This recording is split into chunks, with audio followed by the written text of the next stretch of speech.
In the previous part, Mr. Lee said that the daughter of Mr. Trin Hutin would not be able to live, which made him angry and shouted.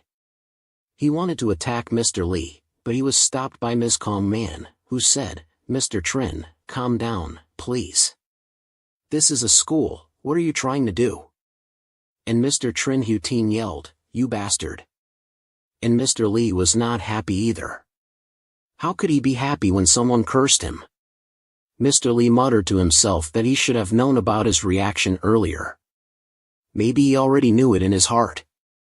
And Mr. Trin Hutin clenched his teeth and said loudly, "This is nonsense. I want to tear your mouth apart." And the little girl was scared and hid behind the door, looking at them. She said, "Papa." And then Mr. Lee also looked sleepy and said, "So what? Do you really not remember what I can do?" Mr. Trin Hutin was surprised to hear that and sweated nervously without saying anything. He was silent for a while and then turned away.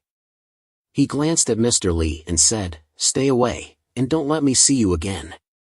He walked towards the door and said, "Nana, let's go."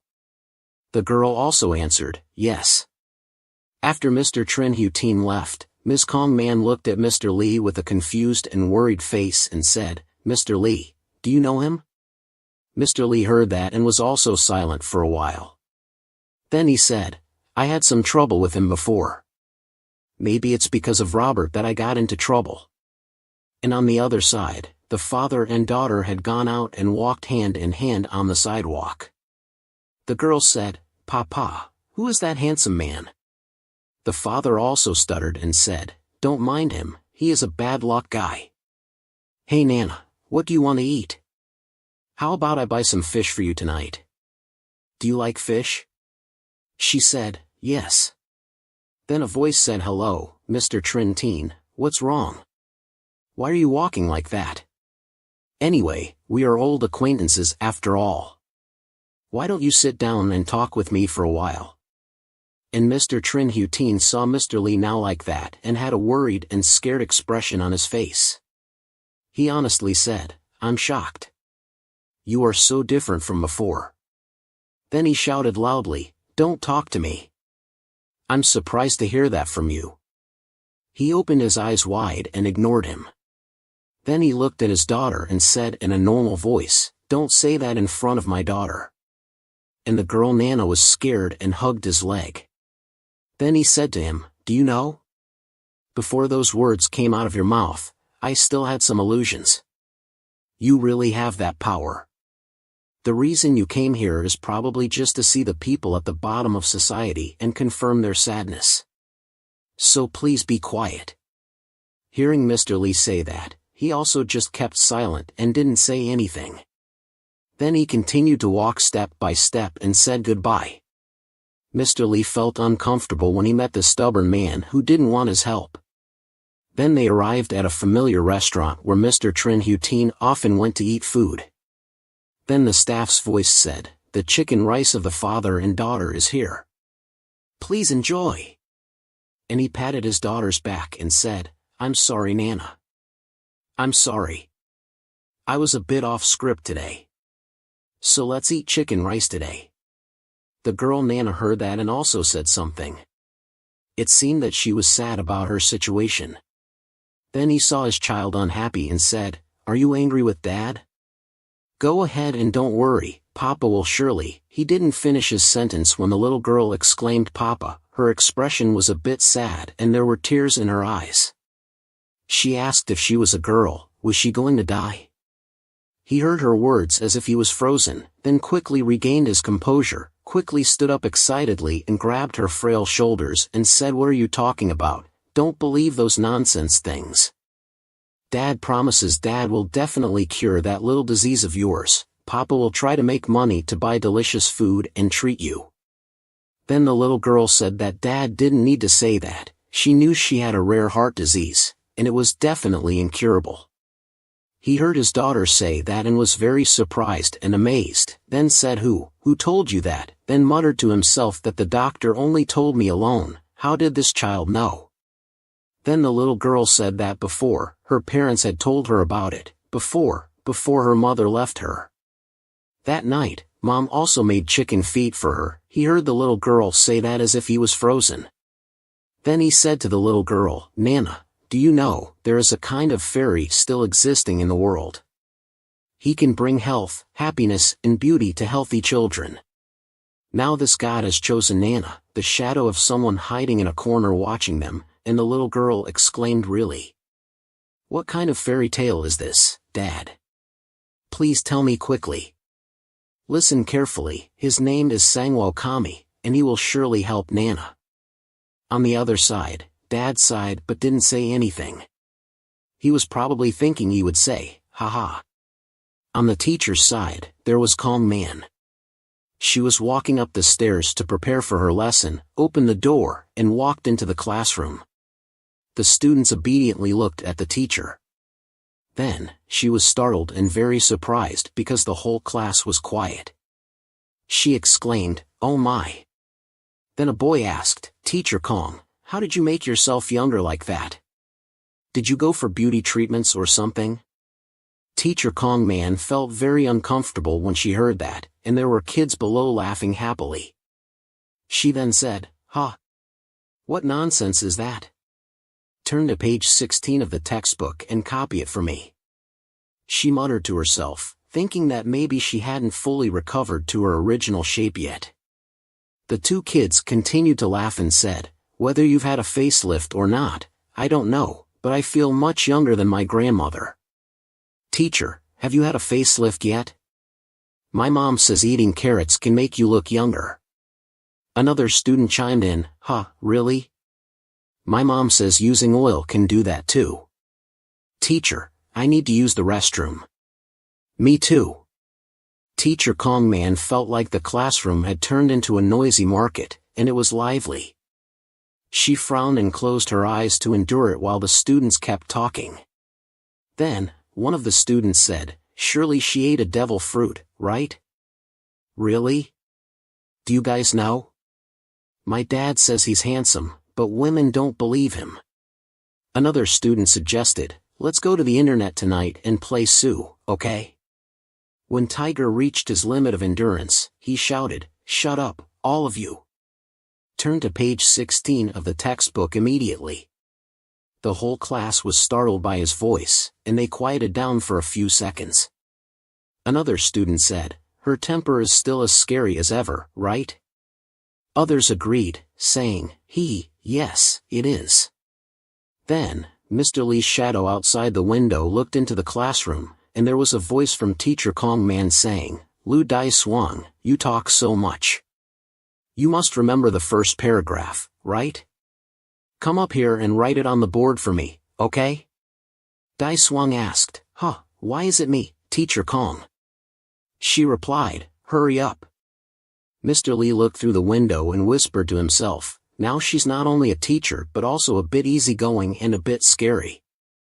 Then Mr. Lee glanced over at the students and saw a girl who was languishing at the back of the class. Mr. Lee looked up. He used his time to check the information of that girl. A watch appeared. The information of this listless girl was a bit messy, like a snail. Her name was Nana, she was 5 years old, and she had 5/29 days left to live. At 13:42, Mr. Lee looked at this information and was not very surprised. But a few seconds later, Mr. Lee quickly changed his expression. He was shocked and scared. Because Mr. Lee was in the process of viewing the information of the girl, he saw that her information changed quickly. It went from 5 months and 29 days to only 23 hours and 42 minutes left. Mr. Lee stopped and did not understand what was going on.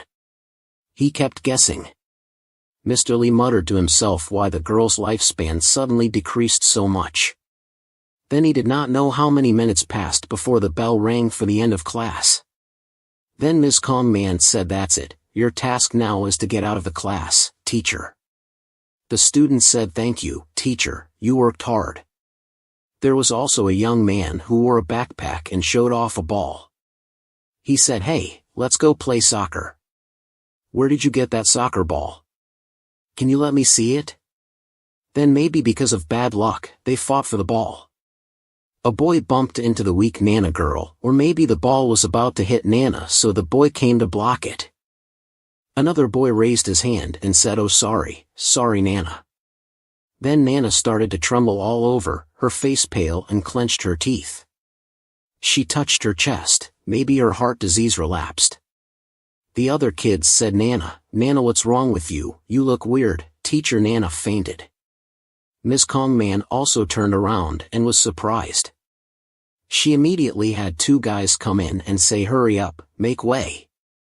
"Who is the patient?" The students and Ms. Kongman guessed that Mr. Lee had called an ambulance.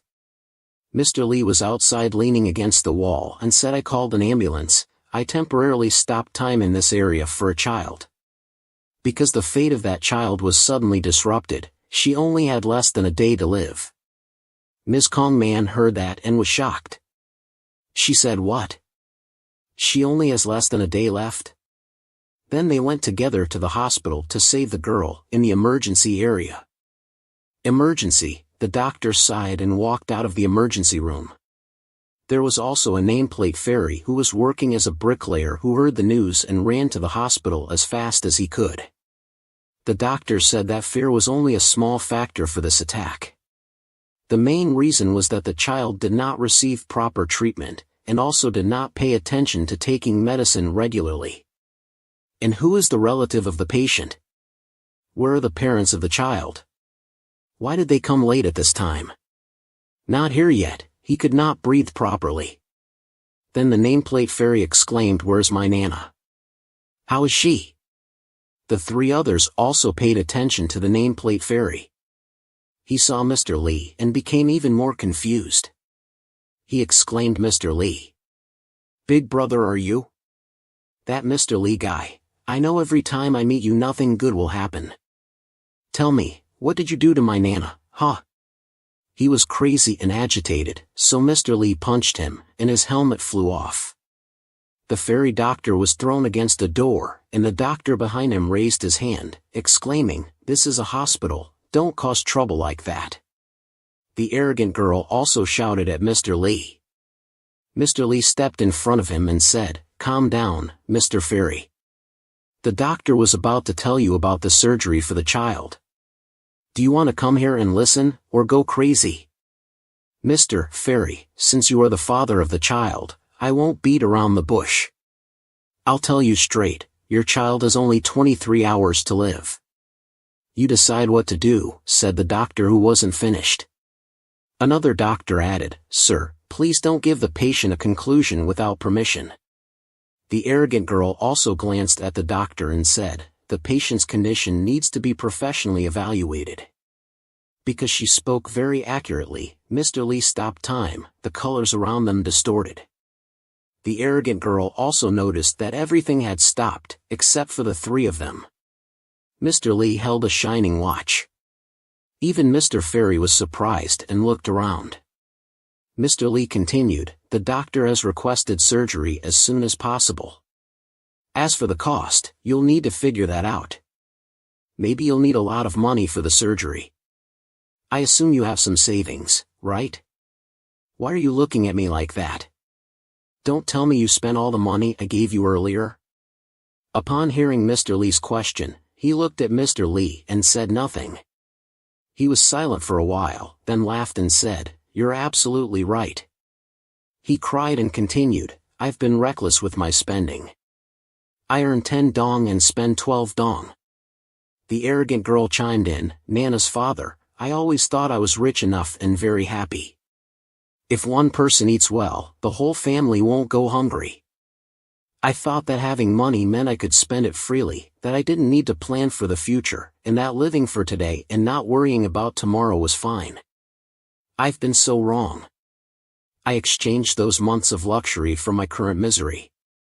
I've squandered everything.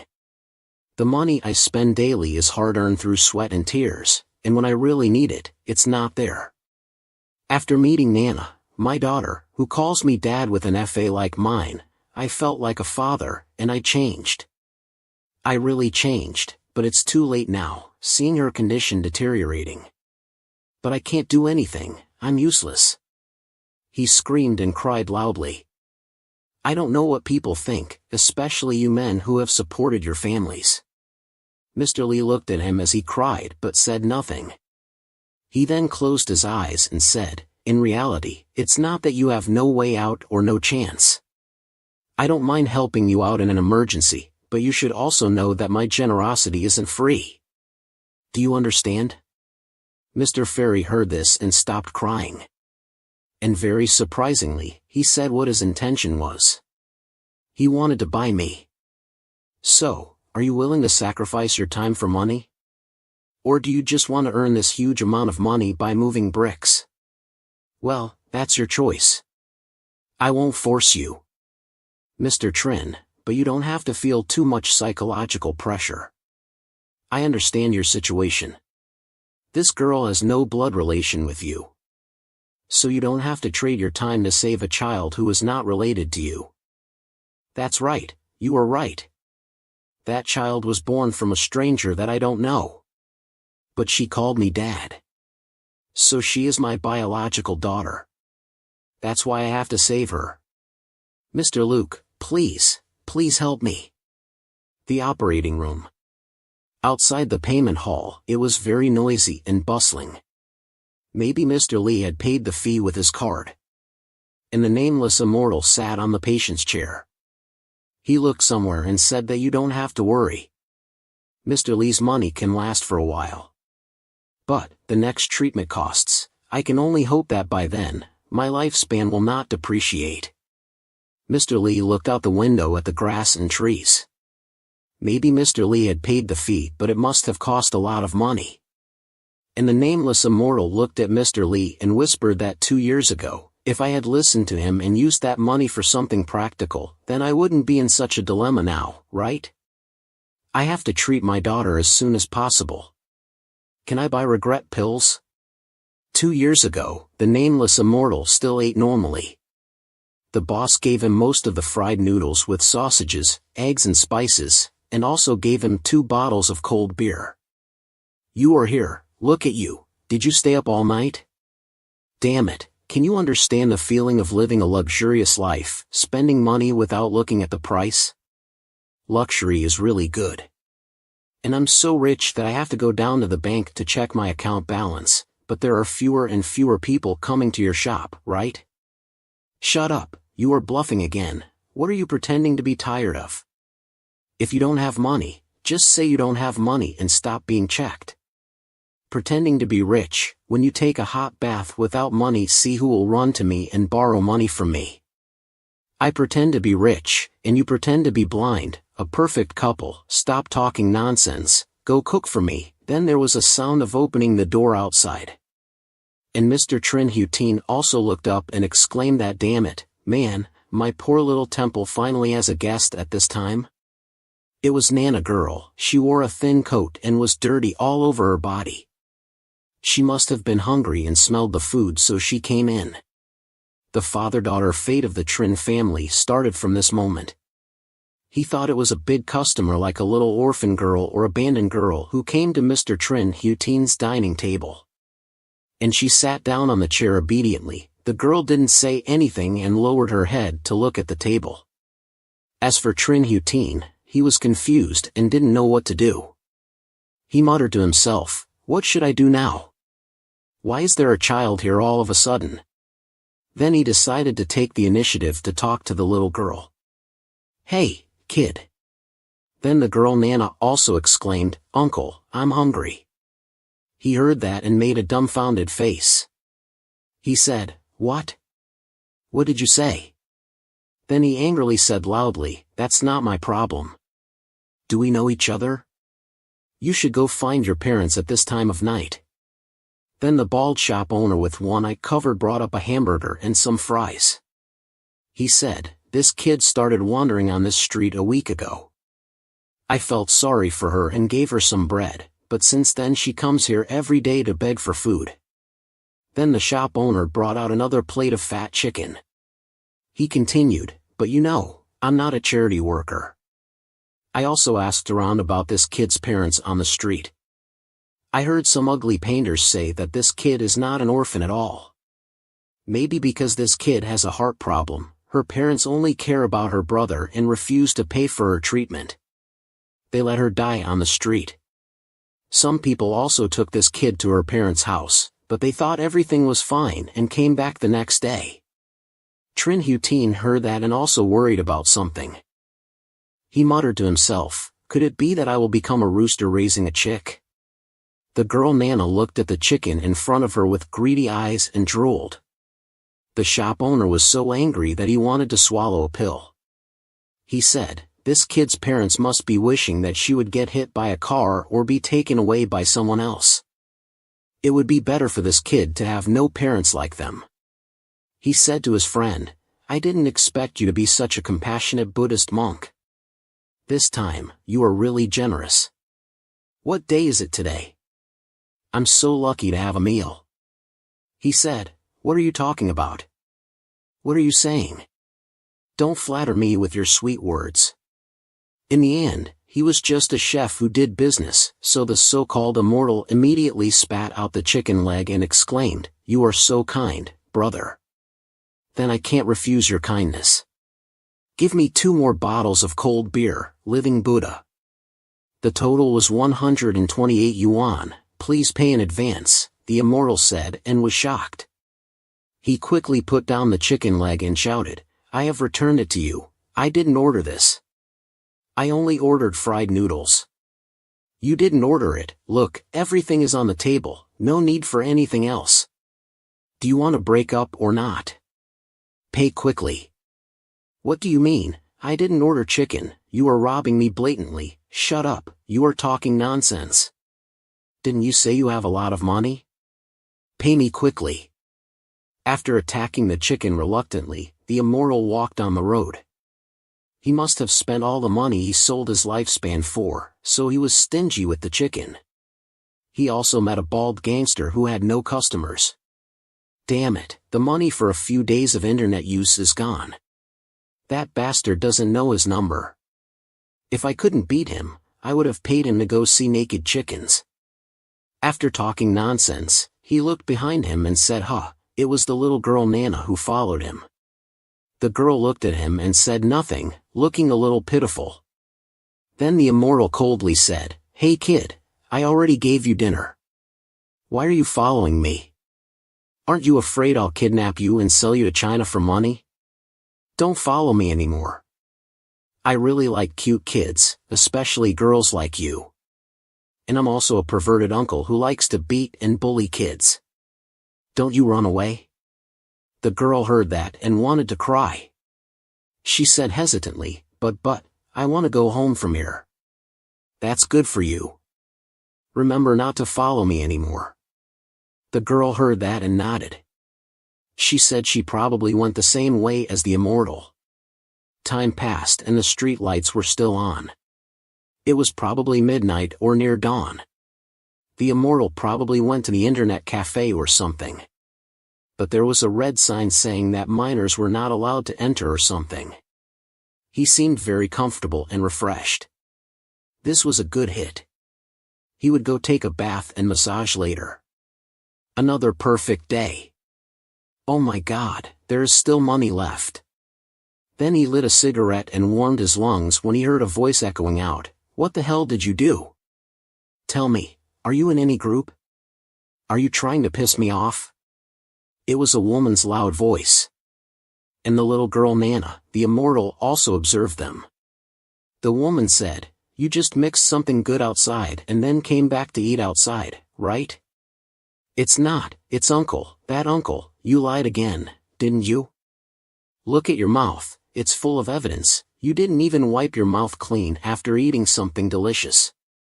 And that so-called immortal saw that and muttered that the little girl who ate the skewer was so small, and the old lady looked at her angrily and went crazy with a beautiful child, right? No one says anything means you agree, she's too old to say that it wasn't me who said that you have to give something to your brother first and later, he eats the leftovers and then you can eat, look at yourself. You are sick and you can't live long, why can't you be obedient and listen to me? You have to invest in your brother while you can, it's all because of you that your father got angry with me, and it affected your sister too, are you satisfied? The little girl Nana heard that and calmly said, "That man is not my father. That kid is not my brother either." She heard those words from the mouth of a little girl and was shocked and speechless. Then, under the watchful eye of the immortal, the poor little Nana was thrown away by her mother like throwing an object. The little girl was dragged on the ground by friction. She didn't have a bit of guilt in her eyes when she did that, but instead said, "Your morals and your way of talking are no different from that bastard. I'm really disappointed that I gave birth to you. It was a waste of time to be pregnant and have you." Then, the immortal couldn't bear it any longer and exclaimed, "Please, be quiet. What's all this noise about, for heaven's sake?" The sudden outburst startled her, and she began to sweat profusely as she looked towards the source of the voice. There stood an enraged man, pointing his finger at her face and saying, "How can there be a mother like you in this world? Why do people like you still exist? I wonder if wild dogs have torn your heart apart." The girl named Nana also sat up, feeling insulted and stressed. "Who are you?" she demanded.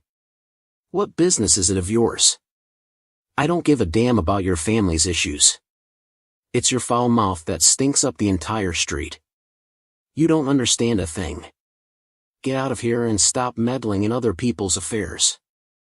I can see clearly that you're nothing but a neglectful mother who abandoned her child." The woman was taken aback, now facing someone even more unhinged than herself. All she could manage was a feeble response, You, before the man continued, "Do you even know what kind of person you are? You're just an irresponsible mother, capable of giving birth to children but incapable of fulfilling the duties of motherhood. Our country should have a new law to deal with parents like you, either evict you from your homes or throw you in jail. People like you are a waste of life, a disgrace to our nation and humanity. Even wild animals don't forsake their young, and yet you're worse than animals. Can you hear me?" "You may be right," the woman admitted, her anger giving way to a more rational tone. "I may be flawed, but are you any better? Can you raise the sun, nurture the trees, or care for this sick child? If you think you're so good, then take charge of it. I can do it if you give it to me. I have the means. I have the right." Her outburst had been passionate and uncontrolled, and the man, who called himself the real name Fairy, took it as an opportunity. He decided to care for the child as if she were his own daughter, and this was how their unusual relationship began. After explaining his story to Mr. Lee and Teacher Kong Man, the teacher pondered the situation while Mr. Lee remained silent, crossing his arms. The official fairy stated that they simply wanted to escape the overwhelming burden of caring for their sick child. They likely considered it absurd to think of me as a fool. Did they regret taking on the responsibility of caring for the child after I offered to help and relieve them of that burden? I regretted it immensely. It would have been wonderful if the idea of taking in and caring for the child had never crossed my mind. Perhaps I was naive, and I still had my own problems to deal with. Mr. Lee also empathized with this sentiment, likening it to a gambler taking on the care of a child, and he acknowledged that it was a clever move. After Mr. Lee finished speaking, the atmosphere grew silent. The official fairy then mentioned that, at first, they felt like their whole world was about to crumble because they couldn't visit the internet cafe, making it seem as if they were being forced to abandon their hobby abruptly. Since I couldn't provide any evidence of our relationship, we had to stay in a modest hotel for 30 yuan or occasionally buy her some snacks. I still vividly remember the way the boss glared at me when I paid for the cinnamon rolls, mainly because I was unaware of their high price. "So, did you ever consider letting go of this responsibility?" "I thought about it many times. I contemplated taking the child to the police station. However, on one occasion, my daughter asked me, 'Uncle, will you really send me back there once you've made up your mind?'